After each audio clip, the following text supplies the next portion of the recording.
What can a too agreeable young woman do to be more disagreeable and assertive if that isn't how she is temperamentally inclined? Well, that's a good question, and I would say, first of all, that's a very common question that people who go into psychotherapy ask. I think the most common problem that psychotherapists deal with, apart from anxiety and depression, is probably assertiveness training. So the first thing I would say is you really need to figure out what you want. And I would recommend doing the self-authoring program, the future authoring program in particular, because if you want to stand up for yourself, you have to have your goals and your vision well laid out and well defined. And then you have to have a strategy that is matched to those goals so that you know what you want, so that you know when you're not getting it. Otherwise, you're left with a vague sense of dissatisfaction and resentment, and that's a very, very difficult thing to articulate. And if you can't articulate it, then you can't negotiate. If you know what you want and you know why, then you can make a case for yourself. Okay, so let's assume now that you've laid out a vision and a counter vision, which the future authoring program also helps you do, so you know what kind of hell you want to avoid that you might drift into if you were too agreeable for the rest of your life. That would be a hell that consisted mostly of people taking advantage of you all the time and you feeling resentful and bitter about it. Not something I would recommend. See, I think that women are agreeable because it helps them deal with infants, but it's not a great temperamental strategy for dealing with complex organizations in the adult world. So I think it's a price that women pay for also being adapted to have plenty of patience for very young children. And then you have to overcome that to some degree to put yourself forward properly in more complex hierarchies of accomplishment.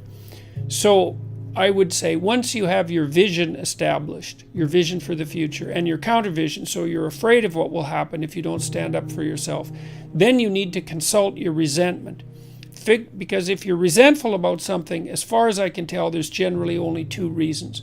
One is you should grow the hell up and quit whining. So you got to find out first if you're just feeling sorry for yourself. And you can think that through, make a pro and con case, and you can talk to somebody that you care about that. I'm not assuming that that's the reason, but that's one potential reason. If you're not merely feeling sorry for yourself, then you probably have something to say and something that you need. And you need to figure out what that is, and then you have to develop a strategy to put that forward. I've seen lots of people in my personal life and in my private practice not get what they want because, well, A, they don't specify it, and B, they don't ask for it. And if you're negotiating, say, for a raise or for a promotion and so forth, you have to put yourself forward. You need to tell the person you're working for why you should be treated with more consideration or respect, or have more resources devoted to you, or more authority shifted to you. And you have to make a case for that, a compelling case, so that they have a reason to attend to you. And they're not going to notice, because most managerial types are so overloaded with work that they never notice when anything's going right. They just notice the things that are going wrong. So you need to make a plan. You have to have a strategy that goes along with that plan. You have to have articulated arguments for why a certain form of treatment is appropriate to you. And then you have to have the courage to put that forward.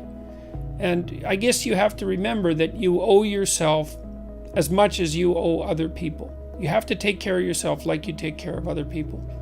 And that's a moral duty. And if you practice that, you can do it.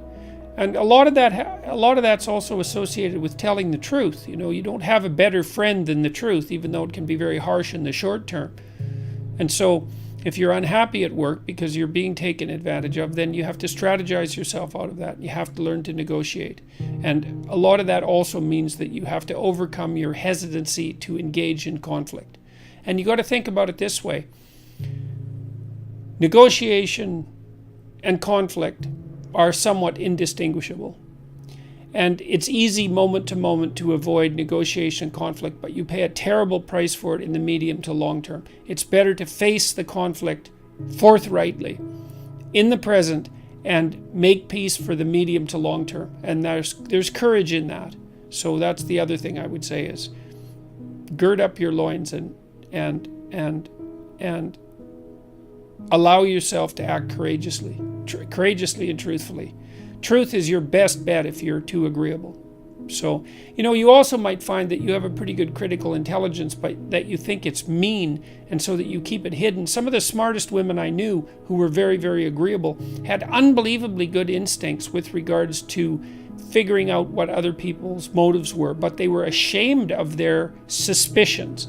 And really what that meant was they ended up being ashamed of their critical intelligence because they were so agreeable. So it may be that the darker part of you, the shadow part of you, knows things that you could know if you were willing to admit that they were true.